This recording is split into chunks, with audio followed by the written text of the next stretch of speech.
चला तर मग आज बनवूया गरमागरम चिकन सूप. साठी घेतली कोथिंबीर, अद्रक, मिरची, लसण, दालचिनी, लवंग, काली मिरी आणि थोडंसं खोबरं. आणि हे आपल्याला मिक्सरमध्ये वाटून घ्यायचं आहे. सो आपल्याला ह्याला फोडणी द्यायची आहे. लवंग, दालचिनी आणि काळी मिरीची पहिला. आणि मग त्यानंतर आपल्याला हे वाटलेलं वाटण थोडंसं ॲड करायचं आहे ह्याच्यामध्ये आणि चांगलं मिक्स करून घ्यायचं आहे. आणि त्यानंतर ह्याच्यात टाकायची आहे थोडीशी हळद.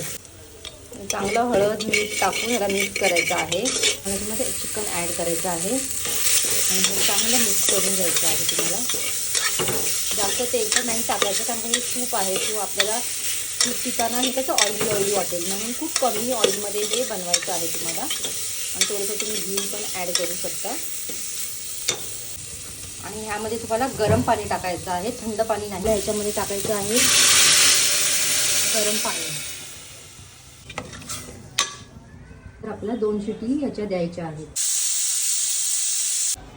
तो आपलं चिकन सूप रेडी आहे.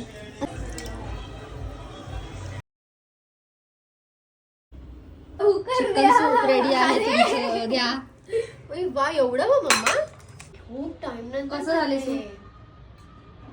मस्त आहे. सूप कसं आहे? मस्त झालंय.